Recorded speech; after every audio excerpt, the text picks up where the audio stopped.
Malayo pa? Shit. Hindi ko na kaya.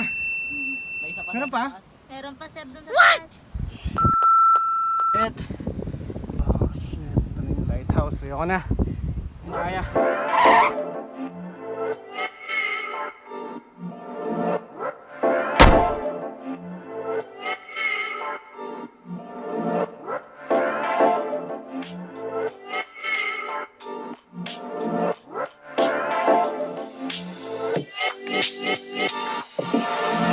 Alright, so we're here at our first stop, which is at the Balete, the 600-year-old Balete tree here in Maria Aurora, which is also, I think, near Baler.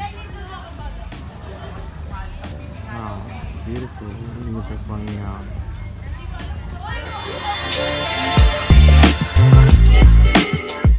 This is Asia's largest and oldest balete tree that can be found in Maria Aurora, a neighboring town of Baler. It also dubbed as the Millennium Tree. For almost 600 years, it stood and witnessed Philippines history prior to its colonial years.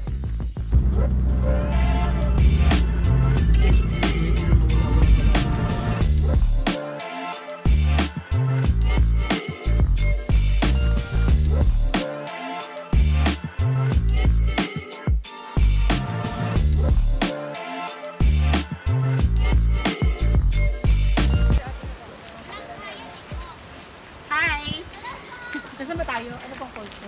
Mother Falls. Welcome to Mother Falls. Mother Falls? Yan, gusto mo nang... So we are on our way to the Mother of Falls.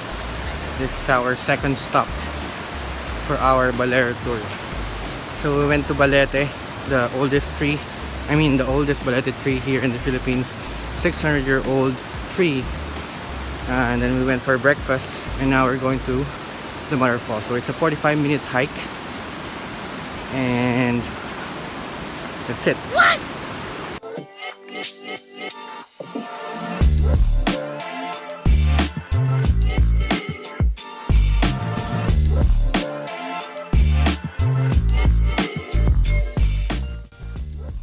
The Mother Falls is located in Barangay Ditumabo in San Luis, Aurora, also a neighboring town of Baler.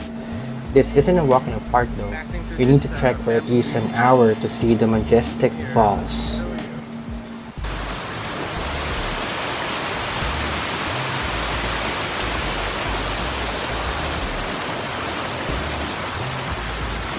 We have a zip line there as well. Look at the background.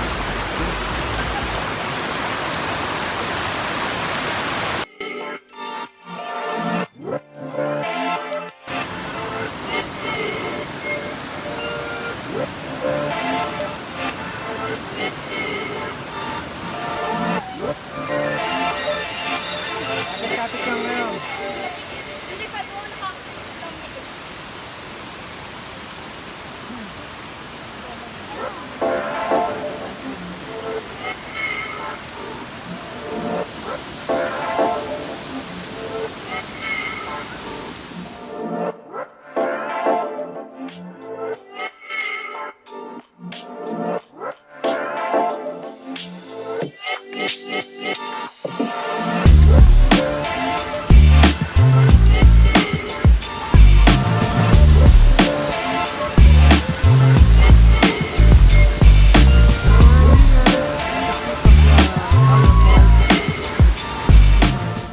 After spending an hour, it's time to go back as we have a jam-packed itinerary ahead of us.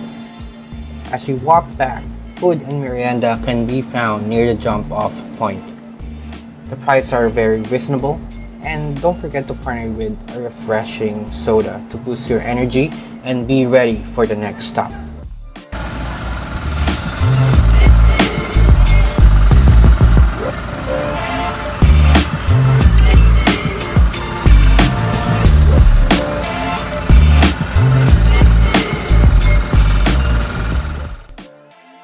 After eating lunch, we went ahead to Legacy Beach. This is where the old lighthouse is situated. Hi, so we're here at the beach, and we're going to, the other team is just there at the beach. Oh no! I'm gonna go up to the lighthouse. You probably cannot see it here. There, do you see that white? There, this one. I'm gonna go to this area alone. Alright, so let's go.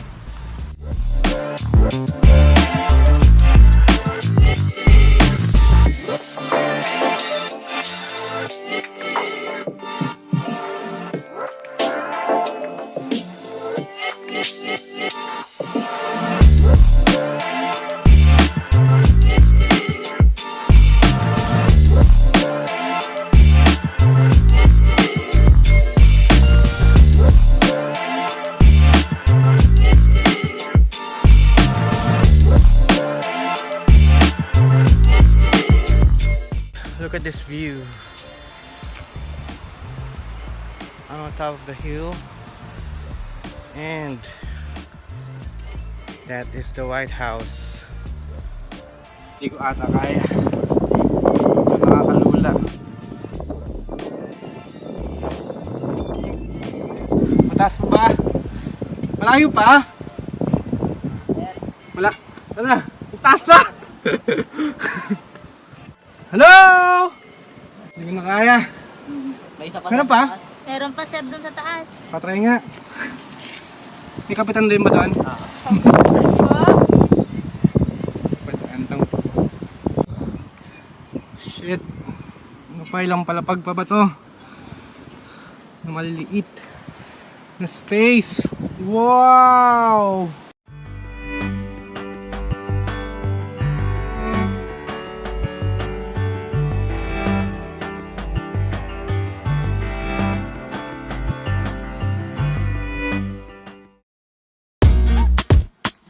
The Baler Hanging Bridge is a steel cable footbridge over the moss green waters of the Sabang River. This river empties into Baler Bay at a point just to the south of Sabang Beach. Okay, so we're here at the Hanging Bridge. This will be the last destination, and then we're gonna go to our hotel at the Sabang Beach. Patient just for you, but I just gave in. I let loose, waiting to be reassured by you.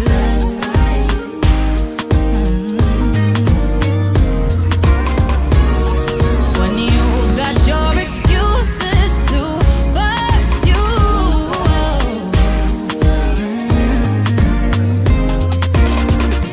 What's it gonna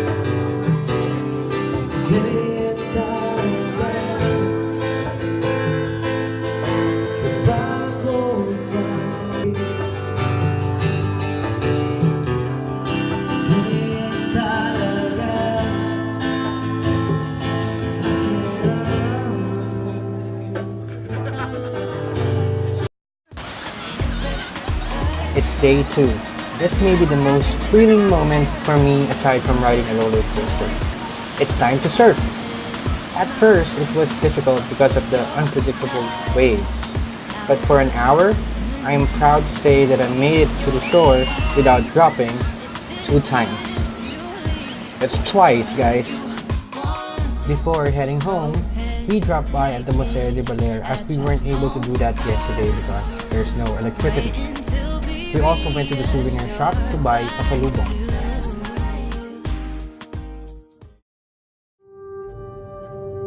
Time to go home.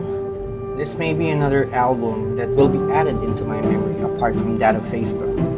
This is also my first time to travel alone. What I've learned from this trip is that I have found a better connection, not with my phone, but with people.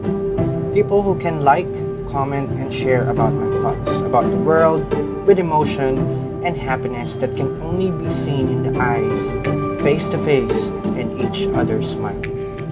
Well, that's all for my Baler trip. Hope my first vlog will give you an idea what Baler can show you. See you guys next time!